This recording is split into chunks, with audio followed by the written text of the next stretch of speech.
Hi everyone, my name is Chanel John and I did my infographic on naturalistic intervention.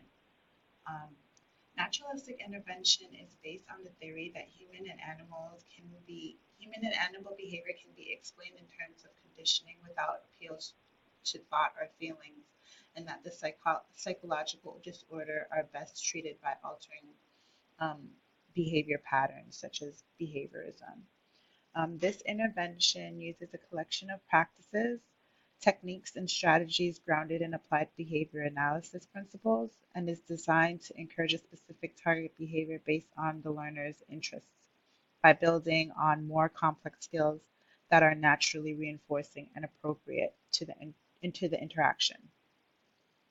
This practice is beneficial to learners with ASD regardless of their cognitive abilities and levels and language skills.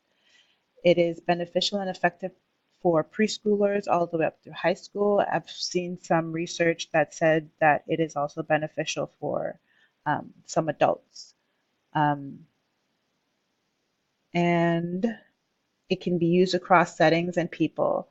The nature of this design, this intervention design, relies on materials and the environments that is reflective of learners' interests in their natural environment. This type of intervention uses special interests in academia. Therefore, this evidence-based practice can be used across settings and people. So, how I would like to use this infographic would be um, based on the nature of it. So, picto, pictocharts, infographics are basically a method of presenting information in a graphic way. And since the infographic is on this topic, it would permit individuals with a brief summary of this naturalistic intervention. The overall intention for this infographic would be to allow practitioners, teachers, assistants, therapists, family members to get insight on what this intervention really is and who it can be designed for so that they can make a evidence-based decision or a decision based on data on whether this intervention is beneficial to their students that they're looking into.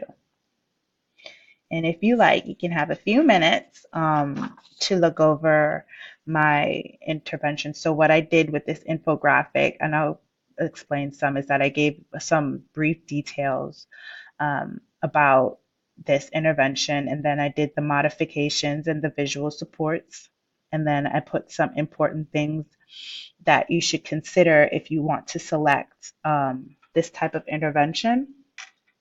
And I think this information is really good out the gate just because it gives you those key data points that you probably need when you're selecting or looking into an intervention for your student. Then at the top, I went to what it can assist learners with, and then I did the steps for the intervention. And then I had my data collection sheet here at the bottom. That is very basic. It has time, the location, and it tallies up if the target behavior occurred. And then there's a section here for notes that lets you know what was the antecedent that happened before the behavior occurred, the prompts that was used, and how the behavior was used. And then at the very bottom, I have my references. So thank you for watching my infographic video.